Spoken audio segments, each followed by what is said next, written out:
Hey everyone, and welcome to The Explainer.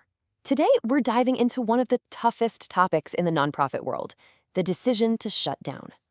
Now, we're all wired to see that as a failure, the end of the road. But what if it's not? What if closing down is actually the most strategic, mission-focused choice an organization can possibly make? Let's get into it. So let's just start right there with that huge question. Is closing a nonprofit always a failure? I mean, our gut reaction is usually, yeah, of course it is. But today, we're going to seriously challenge that idea. We'll look at a real-world story where sunsetting wasn't an ending, but an incredible act of leadership. And to do that, we're going to follow the story of an organization called Achieve Mission. Their journey is just this powerful case study in how to navigate a crisis, how to make incredibly tough choices, and ultimately, how to redefine what it even means to be successful. So for 11 years, Achieve Mission was a really respected player in the nonprofit world. Think of them as a consulting firm that helped other nonprofits get better. They worked with over 80 organizations on things like leadership, talent, and this is key, weaving racial equity into the very fabric of their work. By every metric, they were a success. But then 2020 happened. And like it was for so many of us, it was a perfect storm. It wasn't just one crisis, but a whole series of them that all hit at the exact same time, pushing the organization and its board to a major, major crossroads. Just take a look at this timeline for a second to feel the pressure they were under. In March, the pandemic hits. Boom, they're immediately forced to cut costs. All through the spring, nobody knows what's going to happen next. Then comes June, and everything just explodes. First, their executive director resigns, which leaves a huge leadership gap. And at the very same time, the murder of George Floyd sparks a national reckoning on race, putting unbelievable stress on their staff and the communities they serve. This was an external, an internal, and a societal crisis, all hitting at once. So in the middle of all this chaos, the board had to find a way forward, and they grounded their entire decision-making process in one single guiding principle. And this brings us to a really important idea. They use something called mission-driven decision-making. Now, the natural instinct in a crisis, right, is survival mode. You ask, how do we keep the lights on? How do we save the organization? But this approach completely flips that script. It makes you ask a much harder but much more important question. What is best for the mission? The organization isn't the point. The mission is.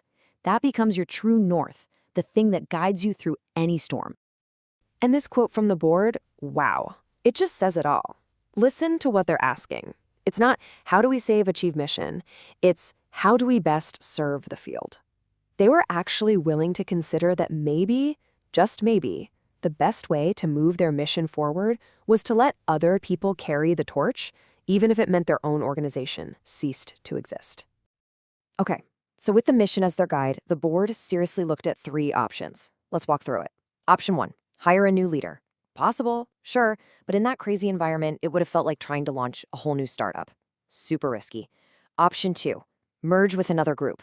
Well, they'd actually tried that before in much better times, and it didn't work out. So, long shot. And that left option 3, dissolution. But here's the genius of it. They didn't see it as giving up. They saw it as an opportunity, a chance to close down on their own terms and strategically give their assets back to the community.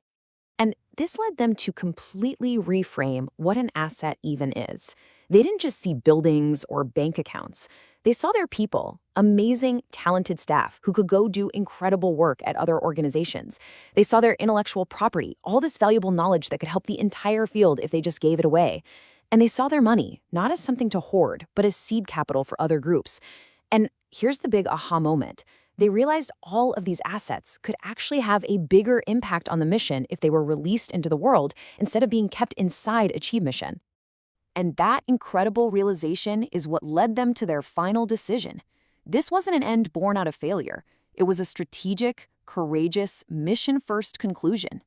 So, in August of 2020, it was official. The board voted to close everything down by the end of the year. But believe me, the story does not end there. How they did it is just as important as the decision itself. Now, the board leadership at the time, the interim ED, Angela Romans, and the new board chair, Crystal Sewell, both Black women, they knew the ugly, false narrative that could easily take hold. The two Black women took over and ran it into the ground story. They decided to get out ahead of it and consciously reframe it. No, this was a story of two brilliant Black women leading a brave, strategic decision to put the mission above all else. They planned this incredibly graceful and intentional wind down. It was all rooted in their values. First, they took care of their people, providing severance and helping them find new roles. They finished every single one of their client projects. No one was left hanging. They made all their valuable intellectual property free and public. And they made a plan to give away all the money that was left. And after all that, after paying all the bills, taking care of the staff, wrapping everything up, they still had a projected balance of $100,000. This wasn't debt. It wasn't zero. It was a substantial asset they could now use to fuel the mission somewhere else. And that's exactly what they did. That $100,000 was granted to two other incredible nonprofits working on racial equity, both of them led by Black women.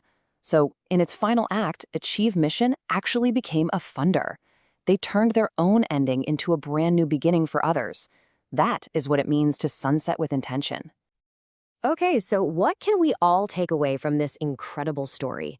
Well, Achieve Mission's journey is just packed with lessons for anyone who's a leader or a board member at a nonprofit. First off, you have to ask the hard questions before you're in a crisis. Talk about succession. Really understand your unique place in the world. And be brutally honest. Could others do this work if we were gone?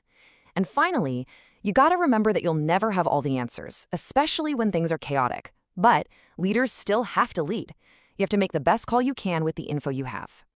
And on a really practical level, there are a few more huge lessons here. Board diversity wasn't just a nice-to-have for them. It was absolutely essential to navigating those complex conversations about race and power. They also showed us how critical it is to finish strong with your clients. And finally, be generous. Think about giving your intellectual property away. As Achieve Mission proved, your legacy can live on long after your organization is gone.